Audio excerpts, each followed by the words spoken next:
Olá, pessoal da enfermagem. A aula de hoje vai ser sobre cadeia de transporte de elétrons e fosforilação oxidativa. Tá? Então, a gente vai iniciar com a revisão de glicólise, do ciclo de Krebs, depois a gente entra na cadeia de transporte de elétrons. Então, uma revisão geral da glicólise é a oxidação de uma molécula, vamos considerar uma molécula de glicose, através de 10 reações enzimáticas. E para você oxidar uma molécula de glicose, até CO2 e água, é em torno de 30 reações.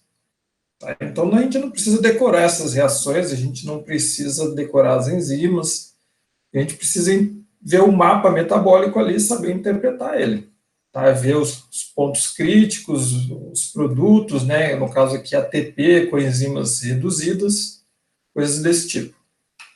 A glicólise, ela ocorre onde? No citosol da célula. O que seria o citosol? Você pegar um eucarioto, uma célula de eucarioto, você tirar ali o núcleo, as organelas citoplasmáticas, o que sobra é o citosol. É uma solução ali que tem proteínas, tem sais, tem carboidratos, tem gorduras. Então, aquilo ali seria o citosol da célula.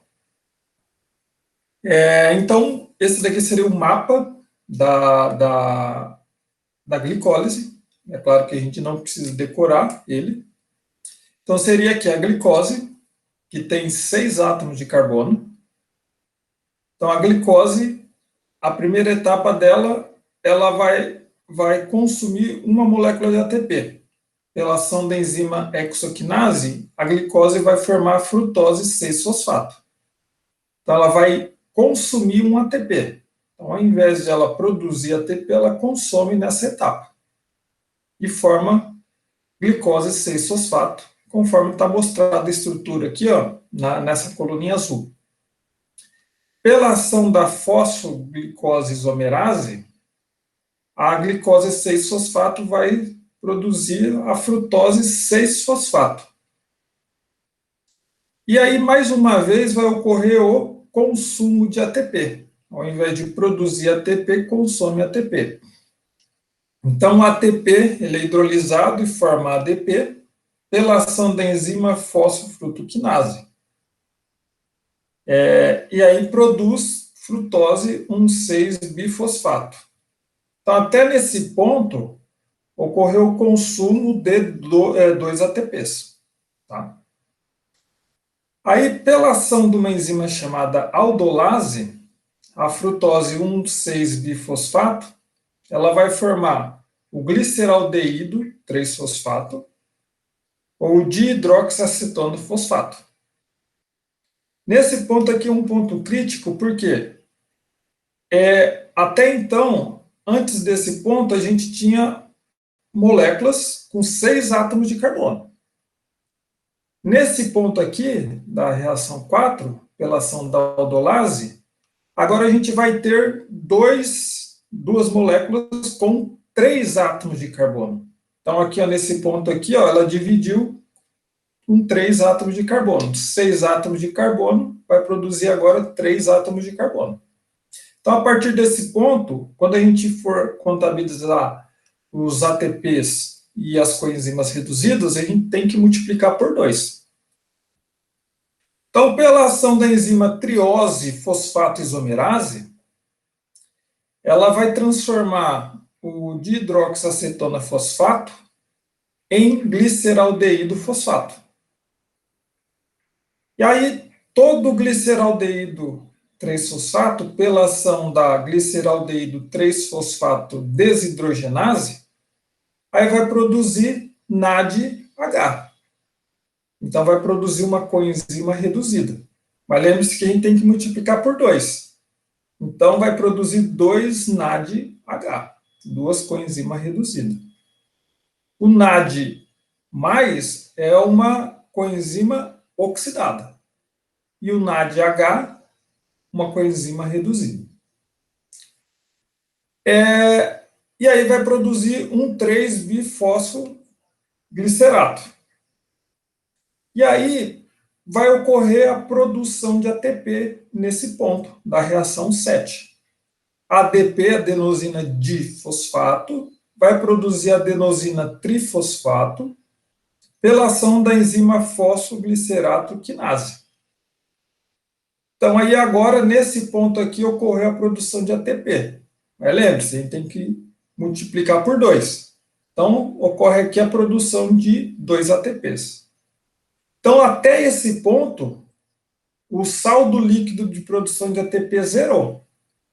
Porque aqui produziu 2 ATPs, e na reação 1 consumiu 1 ATP, na reação 3 consumiu outro ATP. Então, até esse ponto 7 aqui, zerou o saldo de ATP.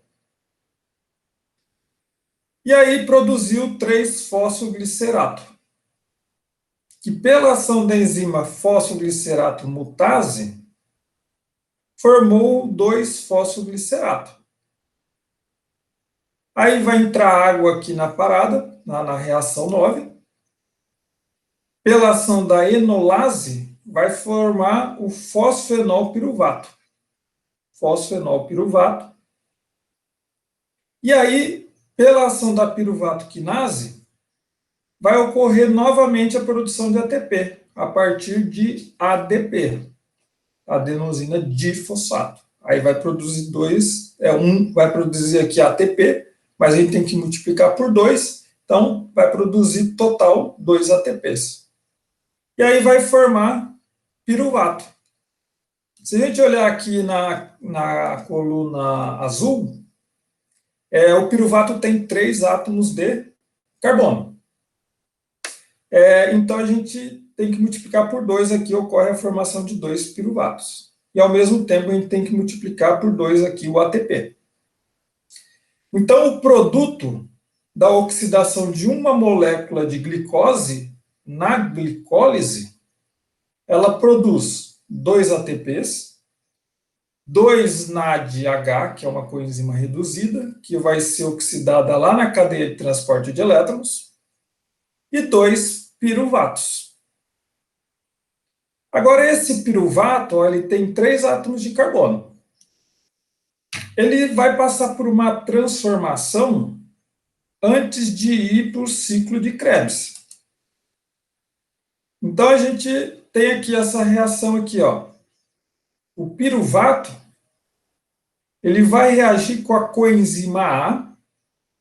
Coenzima A é essa estrutura aqui em cima. É claro que a gente não precisa decorar, é uma molécula relativamente grande, né? E aí vai e mais NAD+, essa aqui é uma coenzima oxidada, aí vai produzir o quê? Acetil-CoA, mais NADH, coenzima reduzida, mais CO2. Essa reação aqui é catalisada por um complexo enzimático chamado piruvato desidrogenase. Mas se a gente olhar lá na glicólise, para cada molécula de glicose, ocorre a formação de 2 piruvato. Então, a gente tem que multiplicar toda essa reação aqui por 2. Então, 2 piruvatos, mais 2 coenzima A, né? Faltou um 2 aqui. Vou até corrigir já aqui. 2 coenzimas, 2 coenzima A, 2 NAD mais, agora tá certo.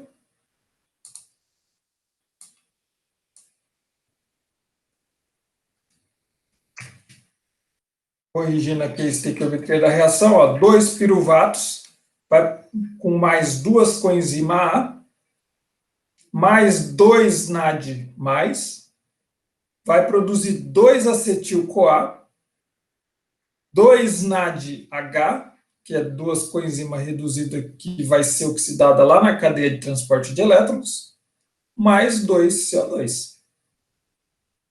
Agora, esse acetil-CoA, ele vai aonde? Ele vai entrar lá no ciclo de Krebs, ou no ciclo do ácido cítrico, para ser novamente oxidado. Então, vale lembrar o quê? Que o ciclo de Krebs, ou ciclo do ácido cítrico, ele ocorre aonde? Na matriz da mitocôndria. Então, ó, o acetil-CoA ele vai reagir com o oxaloacetato, pela ação da citrato sintase, vai produzir o citrato. O citrato, se ele tiver protonado com íons H+, com hidrogênio aqui, é o ácido cítrico, presente na laranja, no limão, tá? Então, o citrato, pela ação da enzima aconitase, ele vai formar o isocitrato. Aí o isocitrato ele vai se transformar em alfa-cetoglutarato, aí vai ter uma reação de redução, né, da produção da coenzima reduzida NADH. O NAD+ é uma coenzima oxidada. Aí vai ocorrer a produção do NADH, mais liberação do CO2, que é o CO2 que nós expiramos. E essa reação ocorre pela ação da enzima isocitrato desidrogenase. Então, aqui ó, já produziu NADH, uma coenzima reduzida. Isso aqui é uma reação de oxirredução. Tá? E o alfa-cetoglutarato, pela ação da alfa-cetoglutarato desidrogenase, vai produzir novamente coenzima reduzida, ó, NADH, e vai liberar CO2, que é liberado na expiração. Então, ó, produziu mais coenzima reduzida. E vai produzir o que? O succinil-CoA. O succinil-CoA, pela ação da enzima succinil-CoA sintetase, vai produzir succinato. E nesse ponto aqui vai produzir GTP. GTP ele tem a energia equivalente a um ATP. Então, quando a gente fala GTP, contabiliza ATP. Então, o succinato, pela ação da succinata desidrogenase, ele vai formar o fumarato e vai produzir a coenzima reduzida FADH2, que vai ser oxidada onde? Lá na cadeia de transporte de elétrons. O fumarato, pela ação da fumarase, vai formar o malato. E o malato, pela ação da enzima malato desidrogenase, vai produzir NADH, mais coenzima reduzida, que vai ser oxidada onde? Lá na cadeia de transporte de elétrons, produzindo ATP. E aí vai formar o oxaloacetato, né, pela ação da enzima malato desidrogenase, e esse oxaloacetato vai dar início a um novo ciclo, o ciclo de Krebs. Então, se a gente olhar numa forma geral, quais são os principais produtos do ciclo de Krebs? Então, contabilizando a partir de 2-acetil-CoA. Por que 2-acetil-CoA? Porque lá na glicólise, uma glicose tem 6 átomos de carbono. Ele produziu piruvato. Piruvato tem 3 átomos de carbono. Então, produziu o quê? 2 piruvatos lá na glicólise. Aí, o piruvato passou para aquela reação anterior para produzir acetil-CoA. Então, produziu 2-acetil-CoA. Então, a gente contabiliza aqui no ciclo de Krebs produtos do ciclo de Krebs, a partir de 2-acetil-CoA. 6 NADH, 2 FADH2, 2 GTPs, que tem energia equivalente a 2 ATPs, e CO2, que é liberado na nossa respiração, na nossa expiração. Então, agora, a gente vai fazer uma revisão aqui, porque a cadeia de transporte de elétrons é um processo de oxirredução. Então, só para a gente relembrar aqui, ó, oxirredução. Quem perde elétrons, oxida. Quem ganha elétrons, reduz. Então, vamos olhar aqui, ó, a coenzima oxidada, NAD+. Ela recebeu 2 elétrons, então quem recebe elétrons reduz. Então, NADH é a forma reduzida. E o NAD+, é a forma oxidada. Agora o FAD. O FAD é a forma oxidada, ele perdeu elétrons. Aí, quando ele recebe elétrons, ele produz o FADH2. O FADH2 é a forma reduzida.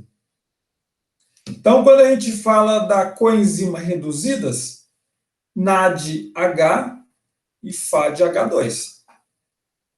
Coenzimas oxidadas seriam o NAD+, e o FAD. Tá? Apenas como revisão. Então, aqui ó, um resumão do que a gente falou até agora. A produção de ATP e coenzimas reduzidas, NADH e FADH2, na oxidação de uma molécula de glicose, que tem 6 átomos de carbono. Então, na glicólise, no gliceraldeído 3-fosfato, formando 1,3-bifosfoglicerato, forma 2 NADH. Do piruvato até acetil-CoA, forma também 2 NADH. No ciclo de Krebs, isocitrato ao alfa-cetoglutarato, forma 2 NADH. O alfa-cetoglutarato succinil-CoA forma 2 NADH. Do malato ao oxalacetato, 2 NADH. E o succinata fumarato forma 2 FADH2. Então, se a gente fazer o balanço de coenzimas reduzidas, então, no total, para uma molécula de glicose, forma 10 NADH e 2 FADH2. Mas só que lá na glicólise, forma 2 ATPs, na glicólise, né, o saldo líquido. No ciclo de Krebs, forma 2 GTPs, que é equivalente a ATP. E esses 10 NADH e 2 FADH2 vai ser oxidado aonde? Lá na cadeia de transporte de elétrons, tá? Que a gente vai ver hoje. Vale lembrar mais uma vez, não precisamos decorar essas vias metabólicas, sabe? Os intermediários, o nome das enzimas. A gente tem que saber interpretar essas vias metabólicas. No caso de uma prova escrita, teria que fornecer essas vias metabólicas, tá? E com os produtos dessas vias metabólicas, com as enzimas. A gente não precisa decorar essas vias metabólicas. A gente tem que entender e ver os principais pontos delas, né? E os produtos, né, que ela fornece. Agora sim, cadeia de transporte de elétrons. Abreviatura CTE, cadeia de transporte de elétrons. Ela ocorre aonde? Na membrana interna da mitocôndria. Então, a gente olhar aqui, ó, nessa figura, a gente tem aqui a membrana externa, a gente tem espaço intermembranas e temos uma membrana interna, que é onde ocorre a cadeia de transporte de elétrons. E aqui essa parte mais interna é a matriz da mitocôndria. A cadeia de transporte de elétrons contém quatro complexos proteicos, que são chamados complexo 1, 2, 3 e 4. Possui também uma coenzima Q, que a abreviatura pode ser CoQ, que conecta os complexos 1 e 2.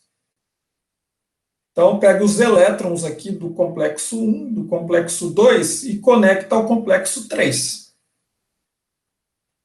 Possui o citocromo C. Citocromo são proteínas que transportam elétrons, tá? Citocromo. Então, a gente tem aqui esse citocromo C, que ele fica nessa parte externa aqui dessa membrana, e geralmente ele fica próximo aqui do complexo 3, e ele transporta os elétrons até o complexo 4. Tá? Então, de uma forma geral, isso daqui seria a cadeia de transporte de elétrons. 4 complexos proteicos. Ocorre a transferência de elétrons do complexo 1 para a coenzima Q, para o complexo 3, para o citocromo C, para o complexo 4, e esse transporte de elétrons vai gerar um gradiente de prótons, de cargas positivas, e esse gradiente de prótons que vai favorecer a produção de ATP, que a gente já vai detalhar isso daí daqui a pouco, que é chamado de fosforilação oxidativa. Tá? Então, a gente precisa lembrar o quê? Nessa membrana aqui, no espaço intermembranas, tem várias cargas positivas. Por quê? À medida que os elétrons são transportados, ocorre o bombeamento de prótons da matriz da mitocôndria para o espaço intermembranas. Então, vai formar um gradiente de prótons. Vai ficar muitas cargas positivas aqui do espaço intermembranas, e na matriz da mitocôndria vai ficar deficiente de cargas positivas. Então, entre aspas, a gente chama que fica negativo, né? Mas seria uma deficiência de cargas positivas. E aí, vamos detalhar aqui a cadeia de transporte de elétrons. Então, o complexo 1 é aquele primeiro complexo proteico ali da cadeia de transporte de elétrons. Então, o NADH, produzidos lá na glicólise e no ciclo de Krebs, ele vai chegar aqui no complexo 1, que é um complexo proteico, e ele está reduzido na forma de NADH. Ele vai ser oxidado, ou seja, ele vai perder seus elétrons, e vai formar NAD+. E aí esses elétrons vão para onde? Vai para o complexo 1. Esse transporte de elétrons aqui, desse processo de oxirredução, vai favorecer o quê? O bombeamento de prótons da matriz da mitocôndria para o espaço intermembranas. Então aqui vai ficar com menos prótons e aqui vai ficar com mais prótons. E esses elétrons aqui da coenzima reduzida NADH para NADH+, vai ser transferida diretamente para a coenzima Q. Então, esse complexo 1 também é chamado de NADH coenzima Q redutase, que a gente não precisa decorar esses nomes, né? A gente precisa entender o processo. Então, chega uma coenzima reduzida, ela sofre oxidação, ou seja, perde esses elétrons. Esses elétrons vão para o complexo 1. Do complexo 1, ele transfere para a coenzima Q. E, em troca disso, ele bombeia prótons da matriz da mitocôndria para o espaço intermembranas. Então, isso daqui seria o complexo 1. O complexo 2, a gente já viu ele. É chamado de... Então, o complexo 2, ele oxida o succinato a fumarato. Da onde que a gente viu ele? No ciclo de Krebs. Então, essa daqui é uma enzima que está presente no ciclo de Krebs, produzindo FADH2. Se a gente olhar lá no mapa do ciclo de Krebs, né, quando a gente tem o succinato, ele é transformado a fumarato, ele produz FADH2, que é uma coenzima reduzida, que oxidada transfere elétrons para a coenzima Q. Então, esse complexo 2 também é chamado de succinato coenzima Q redutase. Então, ó, se a gente observar, ele fica aqui nessa membrana, ele não tem acesso ao espaço intermembranas da mitocôndria. Ele fica mais ali na matriz da mitocôndria, né, adjacente, próximo ali à membrana interna. Então, ó, o succinato ele forma fumarato, lá no ciclo de Krebs. Tem que consultar o mapa do ciclo de Krebs. Aí ele vai produzir o quê? FADH2. FADH2 é a coenzima reduzida. A coenzima reduzida, ela vai sofrer oxidação, vai perder elétrons, vai formar FAD, e esses elétrons aqui passam pelo complexo 2 e é transferido diretamente para a coenzima Q. Então, a succinata desidrogenase é a única enzima do ciclo de Krebs presente na membrana e não na matriz da mitocôndria. Porque o ciclo de Krebs ele ocorre onde? Lá na matriz da mitocôndria. E essa enzima em específico do ciclo de Krebs, ela ocorre aonde? É adjacente ali à membrana interna. E uma informação importante, o complexo 2 não contribui na formação do gradiente de prótons. O complexo 2 ele não bombeia prótons para o espaço intermembranas. Então, o complexo 2 ele não contribui para a formação desse gradiente de prótons, que a gente vai ver daqui a alguns slides, que esse gradiente de prótons é importante para a síntese de ATP na fosforilação oxidativa. Tá? Mas o complexo 2 não favorece, mas os demais complexos favorecem a formação desse gradiente de prótons. Agora, essa coenzima Q, complexo 3. A coenzima Q, ela não é proteica. Ela é o único integrante ali da cadeia de transporte de elétrons que ela não é proteína. Ela faz o quê? Ela recebe os elétrons do complexo 1, recebe os elétrons aqui do complexo 2, então seria um ponto de convergência desses elétrons. Então, a coenzima aqui, ela tem essa estrutura aqui, nesse desenho na lateral esquerda. Não precisa decorar essa estrutura, é só para exemplificar. E essa coenzima Q, ela também contribui para a formação do gradiente de prótons, de íons H+.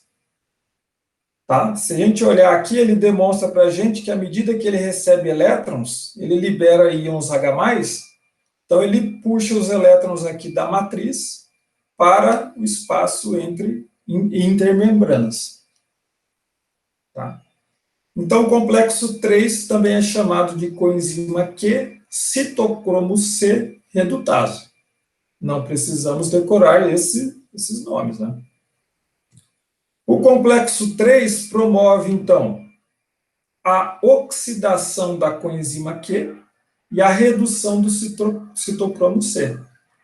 Então, se a gente olhar aqui o complexo 3, um complexo proteico, ele recebe os elétrons da coenzima Q.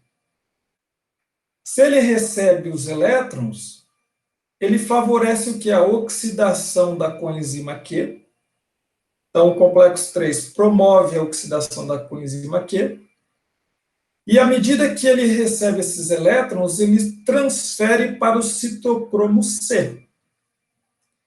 Então, esse processo de receber elétrons e transferir elétrons, ele favorece o bombeamento de prótons da matriz para o espaço intermembranas. Íon H+, é a mesma coisa que prótons. Então, essa transferência de elétrons aqui, da coenzima Q para o complexo 3 para o citocromo C, ele favorece o bombeamento de prótons da matriz da mitocôndria para o espaço intermembranas. Aí esse citocromo C, como eu falei anteriormente, citocromo é uma proteína que transporta transporta elétrons. E o citocromo C vai transferir os elétrons para o complexo 4, que é um complexo proteico. Então, vamos olhar aqui, complexo 4. Então, o citocromo C, ele transferiu os elétrons aqui para o complexo, o citocromo C transferiu o elétron para o complexo 4. Então, o complexo 4, ele transfere os elétrons para o oxigênio, formando água. Então, a gente olhar a reação aqui, citocromo C transfere elétrons para o complexo 4. O complexo 4 transfere esse elétron para quem? Para o oxigênio. E essa transferência favorece o bombeamento de prótons, mais uma vez, da matriz da mitocôndria para o espaço intermembranas. Então, observe aqui, existe um sistema todo que favorece o bombeamento de prótons, que é carga positiva, da matriz da mitocôndria para o espaço intermembranas. Aí, o oxigênio, ele vai reagir com, mais uma vez, prótons do espaço intermembranas, diminuindo a concentração de íons H+, de cargas positivas, e vai receber esses elétrons aqui, do complexo 4, e vai produzir o quê? Produzir água, que é chamada de água metabólica. Então, o complexo 4 promove a oxidação do citocromo C, porque o citocromo ele vai perder elétrons, então ele vai sofrer oxidação, e a redução do oxigênio, o oxigênio que vem da nossa respiração, da nossa inspiração. Então, o oxigênio, que é transportado lá pela hemoglobina, a hemoglobina libera o oxigênio, lá na mitocôndria, vai reagir com prótons da matriz mitocondrial, mais os elétrons. Esses elétrons aqui veio da onde? Do complexo 1, do complexo 2, que aí pararam na coenzima Q, passaram pelo complexo 3, foi para o citocromo C, foi para o complexo 4 e, finalmente, ele foi para onde? Para reduzir o oxigênio. Então, produziu água. E o complexo 4 contribui também para a formação do gradiente de prótons. À medida que ocorre a transferência de elétrons do citocromo C para o oxigênio, ocorre o bombeamento de prótons, de íons H+, ou seja, de cargas positivas, para o espaço intermembranas. Então, isso faz com que diminui a concentração de H+, da matriz mitocondrial na reação com o oxigênio. Então, mais uma vez, além de bombear prótons da matriz para o espaço intermembranas, pelos complexos aqui, proteicos, a reação do oxigênio ainda contribui para diminuir ainda mais a concentração dos íons H+. E aí vai formar o quê? Um gradiente de prótons. Aqui vai ficar baixa a concentração de prótons, aqui no espaço intermembranas, alta concentração de prótons. Bombeando H+ para o espaço intermembranas, né, pelo complexo 4. Então, 95% do oxigênio que a gente inspira no organismo, ele é consumido no complexo 4, lá na mitocôndria. Então, 95% do oxigênio vai ser consumido aqui. Então, é produzido, na média, 300 ml de água metabólica, né, no ser humano. Então, essa água metabólica, ela pode ser importante em alguns animais, como camelos. O camelo, né, que vive lá no deserto, tem pouco acesso à água. Ele, quando bebe água, ele consegue ficar vários dias sem tomar água. E tem esse fator dessa água metabólica, que ele tem a capacidade de produzir muita água metabólica.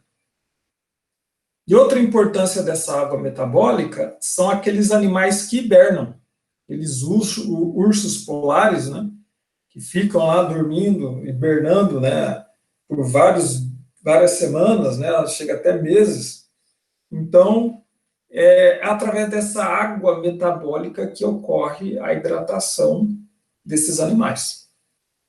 Certo? Agora vem a fosforilação oxidativa.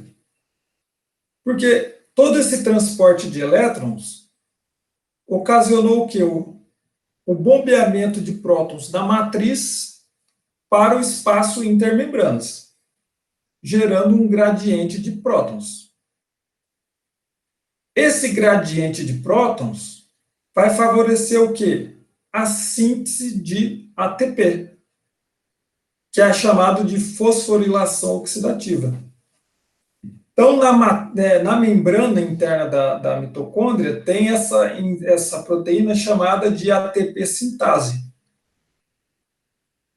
Então, o que acontece? À medida que os elétrons vão sendo transferidos aqui do complexo 1 para a coenzima Q, complexo 2 para a coenzima Q, os elétrons da coenzima Q para o complexo 3, os elétrons do complexo 3 para o citocromo C, citocromo C para o complexo 4, complexo 4 para o oxigênio produzindo água.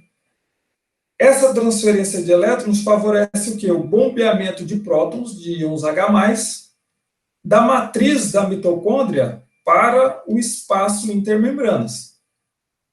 Então, vai formar um gradiente de prótons, vai ficar com uma maior concentração de cargas positivas no lado externo, né, o espaço intermembranas, e menor concentração de íons H+, na matriz da mitocôndria. Então, a gente considera aqui cargas negativas, né?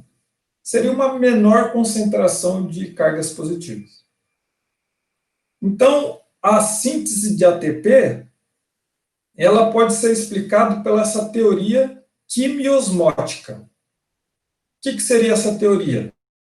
Que o transporte de elétrons gera um gradiente de prótons, íon H+, e um gradiente elétrico, ou seja, uma diferença de potencial. Esse gradiente de prótons e esse gradiente elétrico favorece a síntese de ATP por essa proteína aqui, ATP sintase. Então, aqui do lado intermembranas, que tem alta concentração de prótons. Então, esse próton, ao retornar para a matriz, ela produz energia suficiente para ocorrer a fosforilação oxidativa, que vai ser ADP, adenosina difosfato, mais fosfato inorgânico, e aí vai produzir ATP. Então, é dessa forma que as coenzimas reduzidas produzem ATPs. ela sofre oxidação, libera seus elétrons para os complexos enzimáticos. A transferência desses elétrons gera um gradiente de prótons, um gradiente elétrico, e pela ação da ATP sintase, quando o próton retorna para a matriz, ocorre a síntese de ATP, pela ATP sintase. Então, a fosforilação oxidativa seria a síntese de ATP a partir de ADP. Então, se a gente olhar aqui, ó, é claro que não precisa decorar a reação. Ó, a gente tem um NADH, a coenzima reduzida, mais íon H+, mais meio oxigênio, produz 3 ADPs, mais 3 fosfato inorgânico, mais 3 íons H+. Aí vai produzir o quê? NAD+, a coenzima oxidada, e 3 ATPs, mais 4 moléculas de água. Vocês lembram quando eu falei para vocês nas aulas anteriores que um NADH, ele produz 3 ATPs. Agora aqui, ó, o FADH2, mais meio oxigênio, mais 2 ADP, mais 2 fosfato inorgânico, mais 2 H+, ele vai formar a coenzima oxidada FAD, mais 2 ATPs, mais 2 moléculas de água. Vocês lembram quando eu falei para vocês que o FADH2, produzido lá no ciclo de Krebs, ele vai ser oxidado e vai produzir o quê? 2 ATPs. Então, é através desse processo todo aqui que ocorre a síntese de ATP na cadeia de transporte de elétrons e na fosforilação oxidativa. Agora, existem inibidores e desacopladores nesse processo da cadeia de transporte de elétrons e na fosforilação oxidativa. Existem os barbitúricos, que são os hipnóticos. Geralmente, eles inibem o complexo 1. Rotenona, que é um inseticida, também inibe o complexo 1. Malonato, que é um análogo do succinato, o inibidor competitivo, ele inibe o quê? O complexo 2. A antimicina A inibe o complexo 3. Agora, cianeto, monóxido de carbono, ácido sulfídrico, azida sódica inibe o complexo 4. Tá? Então, esses aí são alguns dos inibidores. Agora, existe um desacoplador importante, que é o DNP, que o nome dele é 2,4-dinitrofenol, ou simplesmente DNP, que ele inibe a síntese de ATP. Então, a síntese de ATP ele para na presença desse desacoplador. O que ele faz? Ele tem uma característica, o DNP, olhando a figura aqui, ele tem uma figura ele tem uma propriedade de se ligar aos prótons, íons H+. Então, ele se liga aos prótons, aos íons H+, e ele consegue passar pela membrana do citosol para a matriz, e ele desfaz o gradiente de prótons. Se ele desfez o gradiente de prótons, ele inibe a síntese de ATP. Porque sem o gradiente de prótons, não ocorre a síntese de ATP. Então, o DNP, ele tem a propriedade de desfazer o gradiente de íons H+, de prótons. A consequência disso, ele para a produção de ATP. Mas só que tem um outro lado. Ele aumenta a velocidade do transporte de elétrons. o transporte de elétrons ele continua normalmente, mesmo sem a produção de ATP. Então, se tem bastante elétrons ali sendo transferidos, aumenta o consumo de oxigênio. Então, veja bem, a velocidade de transporte dos elétrons aumenta, o consumo de oxigênio aumenta, só que para a produção de ATP.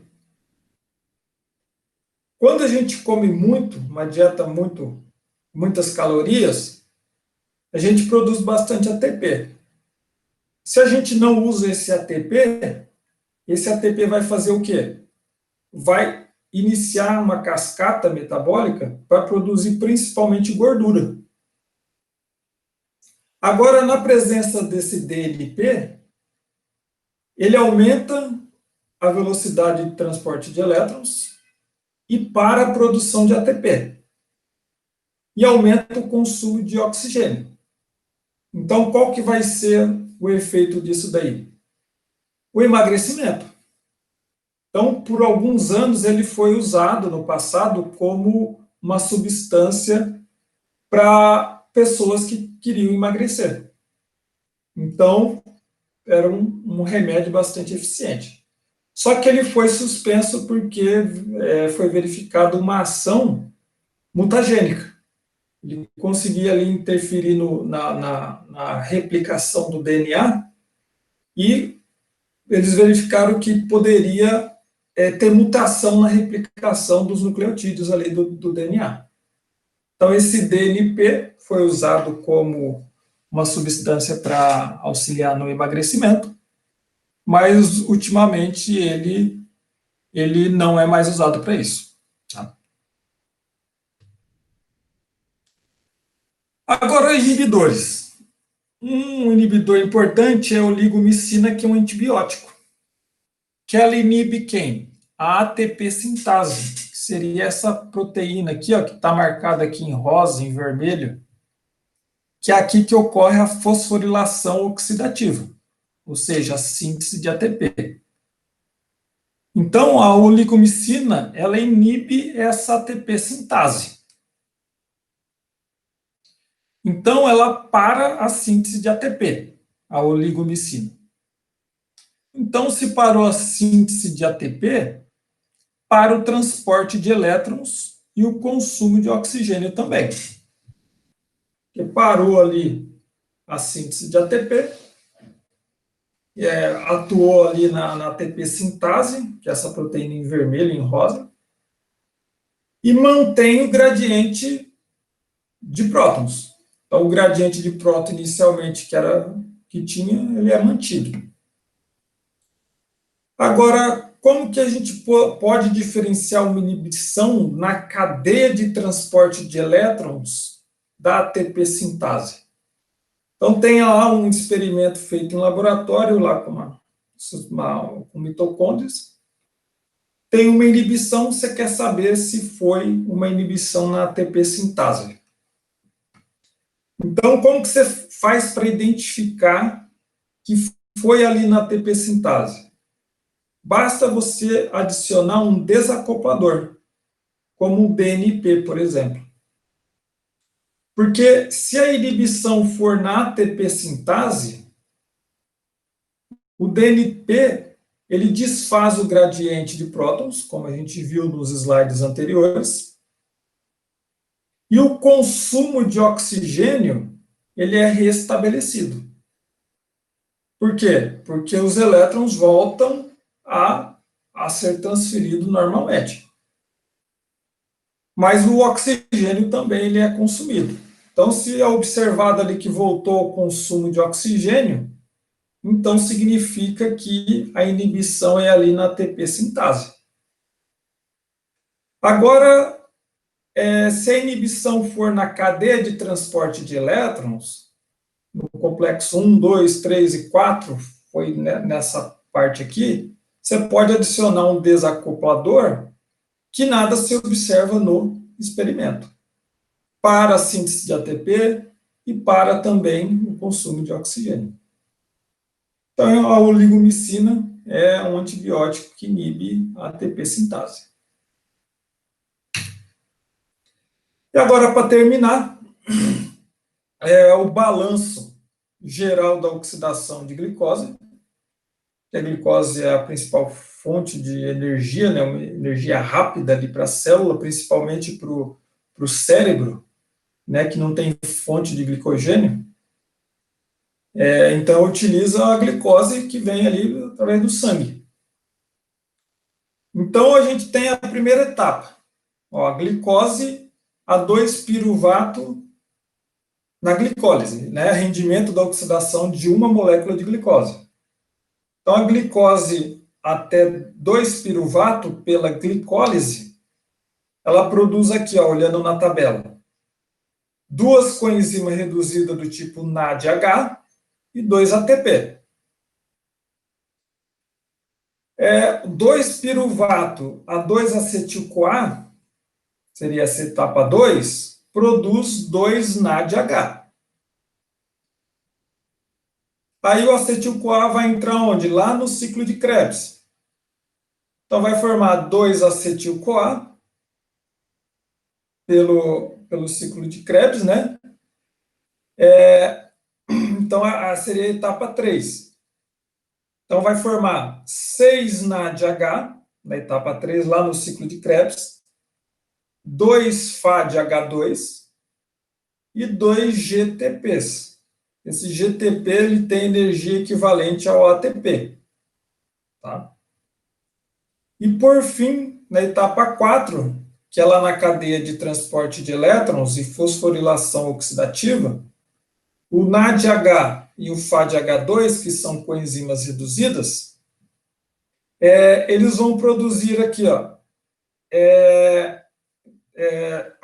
6 NADH, então pega 6, multiplica por 3, né, porque isso na etapa 3, né, no ciclo de Krebs, vai somando tudo aqui, a etapa 1, 2 e 3. Então vai ser 2 mais 2 mais 6, vão ser 10 NADH. Então a gente multiplica por 3, na cadeia de transporte de elétrons, produz 30 ATPs. Então, essa coluna aqui seria a somatória do 1, da coluna 1, coluna 2 e coluna 3. Então, 10 NADH multiplicado por 3 dá 30 ATP. Vai formar 2 FADH2, que é lá no ciclo de Krebs. Então, o FADH2 multiplica por 2 ATPs, né? Por 2. Então, produz 4 ATPs. Então, 30 mais 4 dá 34 ATPs. Mas só que produziu 2 ATPs lá na glicólise e 2 GTPs lá no ciclo de Krebs, que vai dar um saldo de 4 ATPs. Então, 34 mais 4 dá 38 ATPs.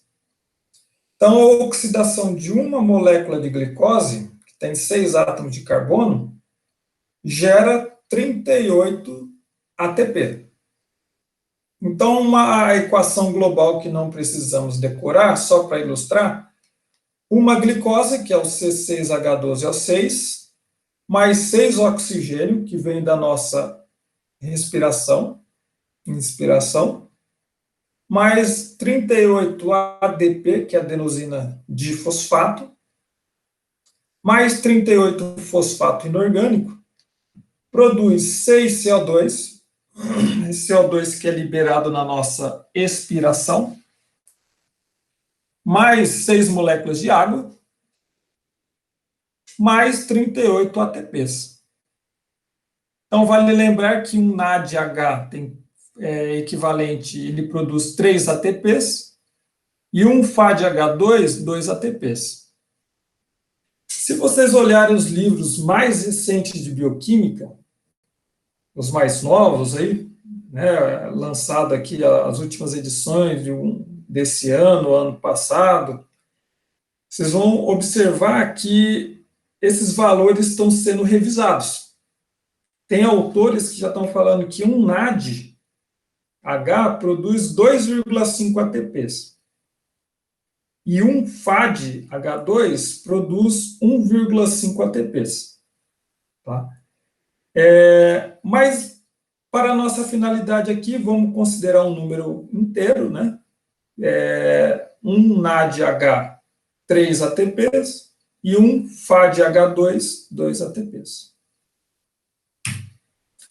Então, ao assunto da nossa aula de hoje de cadeia de transporte de elétrons e fosforilação oxidativa seria isso. Eu vou colocar no SIGA os slides dessa aula e a lista de exercícios 10, que é para ser entregue até o dia 25 de setembro, conforme foi combinado. Espero que tenham entendido, espero que tenham gostado. Qualquer dúvida é só chamar lá no grupo do WhatsApp que a gente tem da turma. Certo? Um abraço a todos e tudo de bom. Tchau.